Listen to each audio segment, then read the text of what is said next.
أعوذ بالله السميع العليم من الشيطان الرجيم بسم الله الرحمن الرحيم الحمد لله القائل في محكم تنزيله كنتم خير أمة أخرجت للناس تأمرون بالمعروف وتنهون عن المنكر وتؤمنون بالله ولو آمن أهل الكتاب لكان خيرا لهم منهم المؤمنون وأكثرهم الفاسقون amma baad assalaamu aleykum wa rahmatullahi taala wa barakatuhu mbokk réew mi seen mbokkum taalibe Imam Dramé moo ñëwaat ak yéen ci seen émission al umma la communauté ci Jotna TV tey nag xam ngeen ni ñu war a waxtaane xew-xew yi nga xam ni moo lëmbi réew mi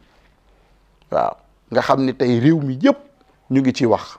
waaye jàpp naa ni ñi waroon a jiitu ci wax ji te nga xam ni kuy wax ñoom la war a waxaaleel mooy nitu diine yi waaw parce que ay jii ma jàng yonentu salaay sallam yàlla wax ko lim ko wax dañu ko yow yonent bi saw xeet li tax ñu gën xeet yeneen xeet yi nga xam ni ñoo jiitu woon lenn rek la mooy vous ordonnez le convenable vous interdisez le blâmable mooy yow saw xeet dañoo war a nekk xeet woo xam ni dañuy digle lu baax di tere lu bon mbokk yi digle lu baax tere lu bon mooy tax ñu ni diw mii ci xeetu yonent bi la bokk waaw parce que société ni ko yàlla bindee il faut am ñu taxaw di def alerte waaw moo tax yonent saai sallam waxaat ci xadis ni man lam yahtam bi umuril muminina fa laysa minna képp koo xam ne mbiru jullit ñi liy dox ci penc mi yitteelu la na la wér ni bokkoo ci man donte da ngay woor bëccëg yëpp donte da ngay naafila guddi yëpp liy dox ci penc mi bu la yitteelul bokkoo ci lislaam waaw te tey liy dox ci penc mi nga xam ni war nañ cee wax mooy ay nit yu jóg takki rajo pour gëmloo Sénégalais yi ni dafa am ñu yor violence bi am ñeneen ñoo xam ni ci jàmm la ñuy woote loolu nag li wolof naan làmmiñ mënta lekk moroomam te ñorul loolu wax wolof la làmmiñ mënta lekk moroomam te ñorul parce que bi président Ousmane Sonko ni man du ma signé charte bi coow li bari woon na de waaye ragal naa bi mu génnee communiqué ci képp kuy gor di jullit te gëm ni di nga laloo sa loxo ndeyjoor ci bàmmeel war ngaa xam ne li mu yax yenu na maanaa wala yenuwul maanaa waaw Ousmane wax na violence bi fi mu tàmbalee violence bi mu ngi tàmbalee ci ab fonctionnaire boo xam ne ay waajuram ñoo ko fayal mu jàng mu def ay concours am ba dugg ci fonction publique yor ci fonction yi gën a kawe nga xëy raje ko ndax bokkatu leen xalaat mbokk yi loolu mooy violence bi gën a rëy ci Sénégal loo xam ni Ablaye Wade luñ ko mën a waxal raje wu fi ay fonctionnaire Abdou Diouf luñ ko mën a waxal raje wu fi ay fonctionnaire ci façon bii nga xam ni Macky Sall defee na ko kon kuy wax war ngaa loolu ci nga war a tàmbalee mbokk yi bakkan yi tuur yëpp ba coow li commencé ba tey ci côté opposition bi la féete Mariama mi nga xam ni Mariama Sagna nga xam ni ay doomam ba léegi dañoo nekk jirim lañ ñi ko faat ñu ngi toog seen kër enquête bi mujjul fenn mbokk yi loolu violence la mbokk yi violence mënul weesu nga jóg pour dem kër jàmbur kër yaayu jàmbur fekk ko ci biir di nangu ay fiche parrainage am Sénégal yi teg ci seen bët li mujjee xew barki démb Casamance Sénégal yëpp gis nañ ko ki ko def ñëpp xam nañ ko kon réew mi ñi nga xam ne amatuñu courage pour wax li xew ñu ngi leen di ñaan ñu am courage tëj seen gémmiñ bàyyi ñi nga xam ne ñoom lu jamono metti ak lu pression yi bari am nañ ngor am nañ fit te dinañ wax li xew parce que dañuy wax pour seen conscience tranquille dañuy wax pour ëllëg lu xew ñu bokk ci ñi nga xam dañ naan waxoon nañ waaye duñ ni xamoon nañ magum waxoon naa ko moo gën xamoon naa ko kon l'islam lim ñu sant mooy watawaasaw bil xaq nañuy dimbalante ci dëgg mbokk yi dëgg bu doon day rey kenn kon yonent bi sallallahu alayhi wa sallam du gudd fan. bu doon dëgg day tax kenn gaaw a faatu kon Serigne Touba du gudd fan, Alaaji Malik du gudd fan. ñun sun maam yi ñuy mbubboo seen dund yëpp ci dëgg lañ ko tegoon waaye malheureusement tey dañ leen di mbubboo rek waaye liñ doon jàngale ñu bugg ko fàtte. mbokk yi colonisation moo gënoon a metti, esclavage moo gënoon a metti, te am na ñu fi taxawoon di wax te yàlla tax. tey képp kuy wax te yàlla tax te gëm ni di nga dugg bàmmeel laloo sa loxo ndeyjoor mooy violence bi camp bi muy jóge ñëpp xam nañ ko. koroog bi nga xamee ni réew mi ci mois de mars réew mi jaxasoo na ba république bi yëngatu, bu fekkoon ni camp wu opposition bi bu ay nit ñu violence lañ, Macky Sall du fanaan ci réew mi. waaye koroog bi sëriñ si ñaanee, sëñ Mountakha Mbacké ñu ngi koy ñaanal mu yàgg fi te wér, bi mu ñaanee ñëpp dañoo yëkkati teg ko ci suuf. kon yéen cadre unitaire de l'islam ñu ngi saluer li ngeen def parce que ci seen mission ngeen nekk, mais nag da ngeen di am courage wax fi problème bi nekk. parce que problème bu amee boo ko bëggee saafara da ngay seet fi problème bi nekk nga laal ko. dañuy wax ni góom boo ko bëggee faj da ngay xool fi góom bi da nga koy wuññi, maanaam def ci alcool mu saf sap nga mën koo faj. tey violence bi réew mi képp ku fi yeewoo xam nga camp bi muy jóge. waaw loolu mooy dëgg, loolu mooy dëgg. yàlla wax na ci alquran di suratul xujuraat, parce que ñun bu ñu werantee rek nañ dellu ci alquran. bu wax ji baree ba dëgg nar a réer nañu dellu ci alquran rek. alquran moom al furqaan lañ koy tuddee, mooy loo xam day ñëw pour tàqale dëgg ak fen. alquran boobu boo demee ci suratul xujuraat yàlla wax na ca laaya ju leer ci aaya 8 maanaam juróom-ñetteelu aaya ba. yàlla ni wa in taifataani min al muminina iqtatalu fa aslihu baynahuma fa in bagat ihdahuma ala al uxra fa qaatilu allati tabgi xata tafiya ila amrillah fa in faat fa aslihu baynahuma bil adl waqsitu inna allaha yuhibbul muqsitin. yàlla nee na ñaari kuréel ci jullit ñi bu ñu jógee pour di xeex na ngeen yëwanal seen diggante fa aslihu baynahuma. waaye bu fekkee benn kuréel gi dafa bew lànk ci di attaquer keneen ki te tegu ko ci dëgg, nee na yéen ñëpp na ngeen mbooloo yéen jullit ñi ngeen ànd xeex ak moom. lii du samay wax, du waxu benn sëriñ, waxi yonent bi sallallahu alayhi wa sallam la, waxi yàlla la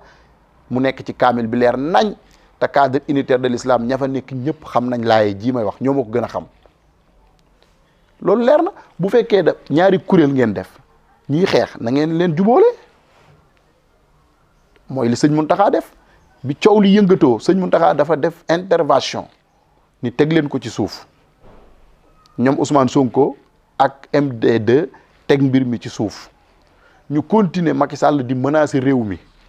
di jàpp activiste yi di tëj. lii mooy dëgg. ku wax lii mooy dëgg, ku waxul lii yaa ngi wax lu neex nit. te man rus naa fen, dama ko rus. kon kay bu fekkee dañuy waxante dëggal, bu dee dañuy delluwaat ci alquran, mooy ñun ñëpp nañ ànd def benn bloc wax Macky Sall ni ko nekkoo ci dëgg. mooy fa qaatilu lati hatta tafia ila amrillah. gis nga alquran li muy wax ni mu leeree, ànd leen ngeen xeex ak moom ni ko nekkoo ci dëgg ba koroog muy dellu siwaat ci dëgg. bu ñëwee nag ba dellu siwaat ci dëgg fa in faat fa aslihu baynahuma bil adli. loolu leer na. bis bu nangoo nag dellu siwaat ci dëgg, mooy xoqatal bi muy def nit ñi, ku wax mu jàpp la, di teg ay dossier pour sànq Ousmane Sonko mu bañ a bokk ci élection yi. Barthélémy Dias buñ ne xet gi lay na nga woo ko mu ni loolu bu ci dëñee rek fa in faat fa aslihu baynahuma. waaye baynahuma bil adli, gis nga yàlla ni muy wax dafa maandu. gis nga baawul adli googu baawul musaaxaba la, mooy maandu goo xam ni foo mën a nekk da ngeen ciy nekk. maandu ci pétrole réew mi, maandu ci zircon bi nekk ci réew mi, maandu ci alalu réew mi, baawul musaaxaba la. waaw maandu ci ni ngay tegee juge yi nga xam ni ñoo war a juger nit ñi waaw li ñuy tuddee séparation du pouvoir boobu nga xam ni dañ koy wax ni Sénégal mais amu fi parce que conseil supérieur de la magistrature ñëpp xam nañ ni président moo ko jiite mook ministre de la justice moo tax réew mi bu fi kenn réew mi république amu fi malheureusement royaume moo fi am benn nit moo yor pouvoir yi di buur di bummi loolu mooy dëgg moo tax alquran ni fa in faat fa aslihu baynahuma bil adli bu moom bis bu paree pour gëm ni mënta bokk moom Macky Sall troisième candidature mënu ko bokk loolu mooy wax ji gëm ni moom réew mi ay nawleem la fi nekkal waaye réew mi am noonam amu fi parce que ñii mu def tey ay noon di leen jàpp di leen tëj ku mel ni kilifa ñi ko doon xeexal ci le 23 juin ci la bokk loolu yéen cadre unitaire de l'islam bu dee mënu leen a wax loolu tëj leen seen gémmiñ xam ni yéen amu leen nag mbokku leen ci ñi mën a def médiation parce que médiation ki ko war a def day am courage fi dëgg nekk mu ni lii fii la dëgg ji nekk médiation ki ko war a def day maandu médiation ki ko war a def dafa war a am courage ku mu mën a doon ñun Ousmane Sonko bu ñu déggoon mu wax lenn luy nuroog violence man Imam Dramé ku ma xam-xam ni man kenn moomuma parce que ku mën a wax ak président de la République jàpp naa man ngaa wax ak keneen ku dul moom mais Ousmane Sonko lii dëgg mooy dañ koo tooñ dañuy utiliser injustice ci kawam parce que as gor soo xam ni da nga kaa fekk muy fa mu nekk di liggéey nga raje ko dàq ko yàlla di leen àtte nga xëy mu nekk député nga koy jox essence di ko jox gasoil waaw parce que nit li ngay bëgg ak li yàlla di dogal du nekk benn yàlla moo ko def député tey fa ngeen ko jëlee yàlla indi ko fu ko gën a kawe muy raam di raam ba nekk le chef de l'opposition sénégalais loolu la yàlla dogal tey ngeen di teg ay pexe pour jàpp ko lépp këpp waat ci seen kaw kon bu doon ay nit ngeen da ngeen di gëm ni yàlla d'accordul ci projet bii ngeen di teg projet bi du affaire ñu bari sax ñu ngi wax sëriñ yi ak mystique mais projet jàpp bi ngeen bëgg a jàpp Ousmane Sonko yàlla moo ci àndul yàlla nag lu mu àndul képp ku ko bëgg a def maanaam mën nga koo jéem waaye du sotti l'homme propose mais Dieu dispose parce que wa yamkuruna wa yamkurullah wallahu xayrul makirin loolu alquran la kon nañu dellu siwaat réew mi ñun ñoo ko bokk am na loo xam ne xaju fi réew mi unanimité xam nañ ni tey tooñ gi ak violence bi ci camp pouvoir bi la jóge loolu mooy dëgg maa ngi saluer bu baax courage bi nga xam ni mouvement citoyen le peuple bi nga xam ne ñoom Clédor ñoo ci nekk ak Dame Mbodj ak ñoom Mansour Mbuub parce que mbokk yi gémmiñ boo waxul dëgg rek wax fen ku dem nag ba nga xam ne ragal ngaa wax wala ragal nga kaso parce que réew mi tey gor ñëpp tey réew mi dem fi kaso nekkatul événement parce que gor ñëpp tëddal nañ leen ci kaso bi Khalifa Sall as gor la di jullit ñu jàpp ko tëj ko ci kaso bi te amuñu ci benn argument Karim Wade di as gor di jullit ñu xëy jàpp ko génne ko réew mi kon ku ragal kaso demal nga toog fii ku bëgg a taal réew mi amu fi terroriste amul ci réew mi ñun ñoo leen gën a bëgg réew mi parce que ñun li ñu am yëpp ci réew mi lañ ko investir te réew mi bu doon tàkk duñ ko génn amuñu ñaari nationalité kon réew mi li nga xam ni moom lañ wax mooy élection yu transparence liste yi nga xam dañ koy rejeter pour sàcc élection yi ñu teg ko ci suuf xam ni du jur jàmm parce que ku àttuwul di nga àtte sécurité Ousmane Sonko nguur gi moo ci war a njëkk a veiller parce que ndaw la te nit ñi dañoo am ci moom yaakaar amuñu ci moom yaakaar parce que dafa tudd Ousmane sant Sonko amuñu ci moom yaakaar parce que dafa boo déedéet dañoo am ci moom yaakaar parce que discours bi muy mëne moom la discours bi suñu mag ñi doon mëne mooy libérer réew mi yeewi askan wi mbokk yi discours boobu moom la Cheikh Omar Foutiyou mane ba disparaître ci falaise de Bandiagara yeewi askan wi discours boobu moom la Cheikh Seydi Hadji Malick mane bañ yóbbu ko ca Zawiyamba moom la Cheikh Ahmad Bamba Khadimu Rasul doon mane réew mi mënatuñ koo bañ a askan wi mënuñu leen a bañ a yeewi tey parce que depuis 60 ba tey tubaab bi daf ñoo yeew tey nit ñi ñoo jug taxaw ni dañuy yeewi askan wi nit ñi du Ousmane Sonko jëmmam ji moo leen intéressé mais li muy wax moo leen intéressé kon ku jàpp ni mën ngaa defi pexe ba tere ko mu bokk wala nga defi pexe ba teg ko ci bërëb man gëm naa ni boo ko defee sàccum dënd yomb na waaye foo koy tëggee jafe de kon projet bi ngeen am teg leen ko ci suuf ñu doxal ci wàllu démocratie ku sénégalais yi fal ñu xam ni yow la Macky Sall jeunesse bii nga xam ne tey ñoo la yuuxoo ñoo àndoon ak yow di la tàcc kon bu ñu demee ba di la yuuxoo war ngaa xam ni ci sa taxawaay la lii mooy dëgg kon sëriñ si li ngeen donn ci seen maam yi mooy dëgg man mii di leen ko wax contre ma leen mais ñun ñëpp fii ñun xamante nañ man waxuma pour dara mais man kenn mënu ma jaayuk sëriñ ci Sénégal parce que dama gëm ni bu dee sëriñ dama ciy juddu ci yaay ak ci baay mais ñun dañ koo teg fële ñuy waxante ngir yàlla ak réew mi sëriñ si nañu wax li mën a nekk tey Sénégal yëpp xam nañ ko mooy nañ bàyyi ñëpp bokk ku bëgg a bokk Sénégalais yi kuñ fal ñu xam ni yow lañ fal mais diabolisation bii ñuy def jël ay télévision pour ñuy acharné wu ci benn nit mbokk yi acharnement bu doon tax nit du exister kon Serigne Touba du exister yonentu salaay sallam bi tax ñu bind jaam yi nit ñaa ngi koy acharné wu te tey leen ko nit ñi gën a bëgg réew mi nañu jaay suñu ay projet ci ay idée ñu gëm ni Sénégal lii fi nekk mënul continuer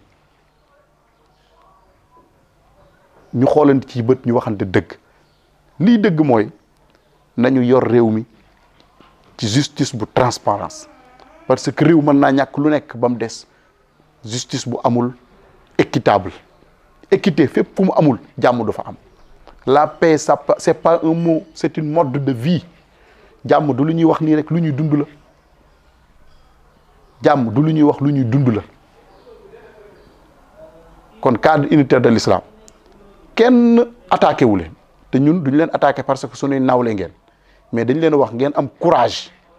fi dëgg ji nekk xam ngeen ko ngeen wax ko bu dee da ngeen a dem ba mënu leen ko wax nag ngeen bokk ci ñiy tëj seen gémmiñ bàyyi ñi am fitu wax ko ñu di ko wax loolu mooy dëgg man ñiy wax naan ay Macky Sall la ñuy liggéeyal man du ma wax lu ma wóorul parce que man jullit daa du ma wax lu ma wóorul mais li ma wér mooy amu leen courage wax dëgg parce que dëgg ji tey Ousmane Sonko ku dégg discours am li mu fi révélé mooy depuis mu commencé ba tey nguur gi ñooy acharné wu ci kawam bëgg a tas këram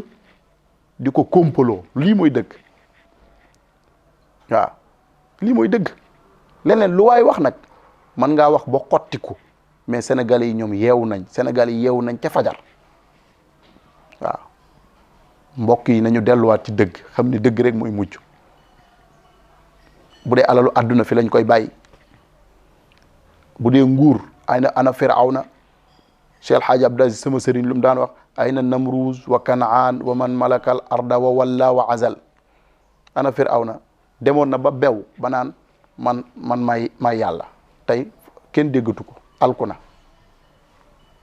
waaw ana Senghor mi fi nekkoon nguuram jeex na ana Abdou Diouf ana Ablaye Wade kon il faut ngeen gëm ni Macky Sall bu ñàkkee nguur gi bu ko neexee mën naa dund ci réew mi parce que fii ab ennemi amu fi Macky Sall ku ko bañ amul mais doxalinam la gor ñi àndatul doxalinam mooy toroxal gor ñi loolu gor ñi ñoo ci àndatul te gor ñi nga xam ne nag dañoo fas yéene seen deret yi baax nañ dañoo fas yéene wax dëgg dinañ ko ne ànduñu ci te lépp lu leen ci fekk ñu assumer ko parce que nag fii yàlla rek a fi nekk ku gëm da ngay dugg ci bàmmeel wax ak malaayika war nga mën a wax ak nit ku mu mën a doon kon sëriñ si xam ngeen fi problème bi nekk wax leen fi problème yi nekk ku ko mënta wax nga tëj sa gémmi yonentu saai sallam moo wax ci xadis ni assaakitu anil xaq seytaanun ahras nee na képp ku noppi ci dëgg seytaane bu luu nga te tey Sénégal ay fen moo nar a taal réew mi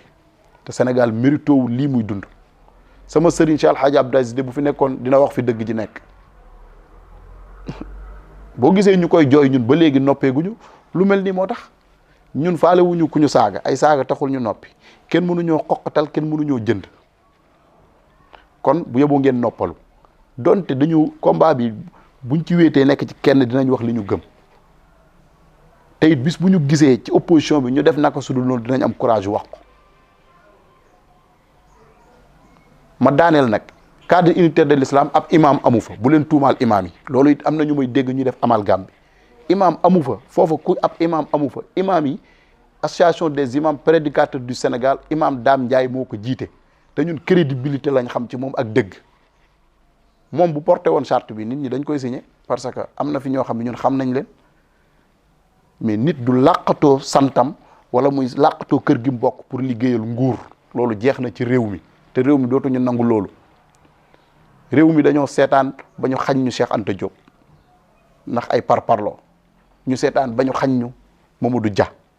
kon du ñu seetaan bañ ñuy xañ Ousmane Sonko lii mooy dëgg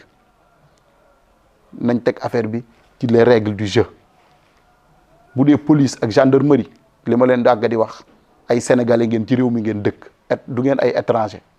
réew mi li ñuy dund yéen a ñu ko gën a xam bu neexee ñun ak yéen ñooy ànd di ko dund bu mettee ñun ak yéen ñooy ànd di ko dund réew mi tey képp kuy gor xam nga ni réew mi metti na loolu mooy dëgg mbokk yi li duuf ci nag wi xajul ci cin li waaye di encourager patriotes yi di leen wax na ngeen taxaw tem pour réew mi ngeen jiital seen intérêt Sénégal ci intérêt bu mu mën a doon gëm ni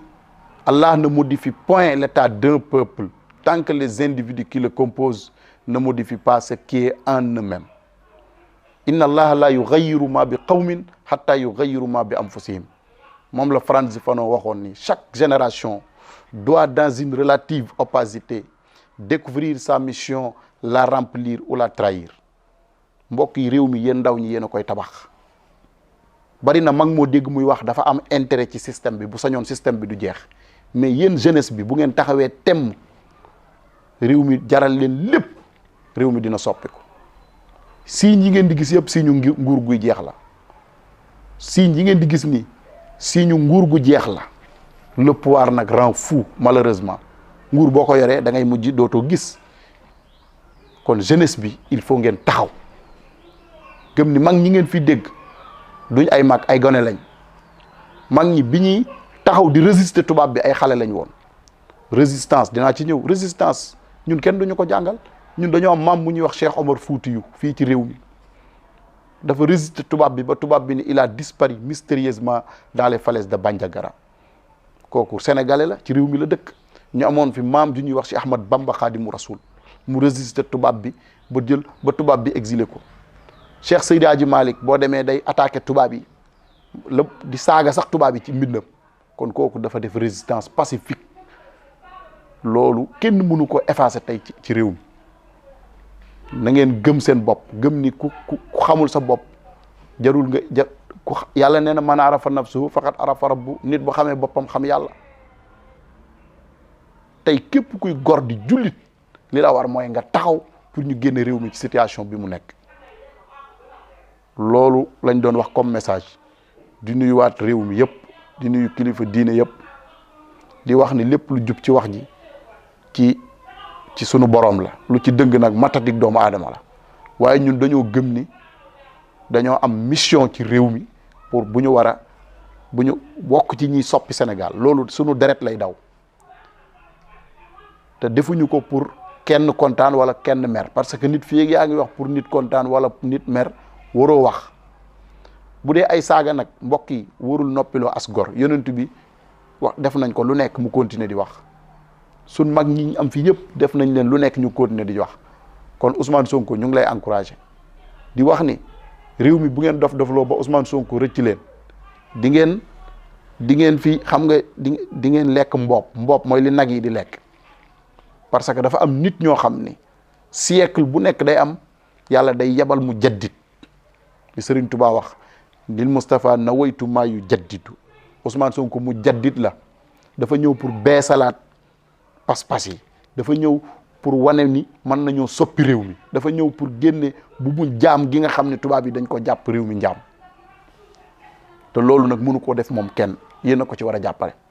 ci démocratie nag lañ nekk ku ne am nga droit far fu la neex waaye li ngeen gëm te xam ko taxaw leen ci tem te man ci loolu laa leen di woo in uridu illa al islah mastata'tu wa ma tawfiqiya illa billah wa axiru da'wana an alhamdulillahi rabbil alamin wassalaamu alaykum wa rahmatullahi taala wa barakatuhu